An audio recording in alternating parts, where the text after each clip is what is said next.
Alam niyo mga magulang, mga magulang, masaktan na ang masaktan mga magulang. Pero hindi kayo perpekto na mga magulang. Hindi lahat ng bagay tama kayo. Kaya minsan dapat pinapakinggan niyo naman kung ano yung hinanaing, kung ano yung nararamdaman ng mga anak niyo. Hindi yung basta na lang kayo ang nasusunod, basta na lang kayo ang dapat sundin. Kasi yung mga anak niyo may mga isip na rin yan.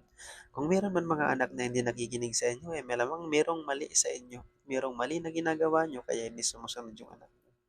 Kaya paminsan-minsan bigyan natin ng kapaliwanagan o bigyan natin ng oras para makapagpaliwanag yung mga anak natin na kung ano ba talagang problema, ano ba talaga yung dapat gawin.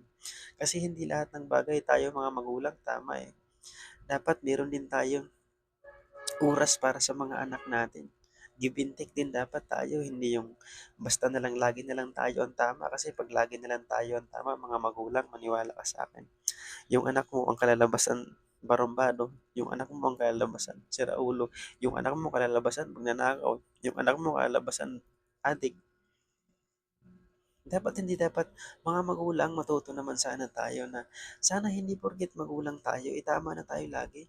Bigyan natin ng kaisipan yung mga anak natin. Kasi ang mga anak habang lumalaki, nagkakaroon ng isip yan. Kapag hindi natin naitama yan, maniwala ka sa akin, baluktot ang utak niyan. At alam niyo kung bakit ko nasasabi ito? Kasi galing din ako sa magulang ko na napakahirap ng sistema na lahat ng gawin ko mali. Lahat ng gawin ko mali. Wala naman kasi, ang utak ko naman kasi talagang siraulo ako. Siraulo yung utak ko, totoo. Kaya ganito ang sitwasyon ng mga magulang ko at ako. Siraulo akong tao. Kasi wala akong ibang inisip kundi puro ambisyon. Napaka-ambisyoso ko kasing tao eh. Napaka-ambisyoso ko kahit wala naman akong kaalam-alam sa buhay. Napaka-ambisyoso ko, napakataas ng pangarap ko na kahit wala naman, hindi ko naman dapat pinapangarap yun kasi ganito lang ako, mababa lang. Sobrang taas ng pangarap ko. Pero yung nasa isip ko yung katotohanan.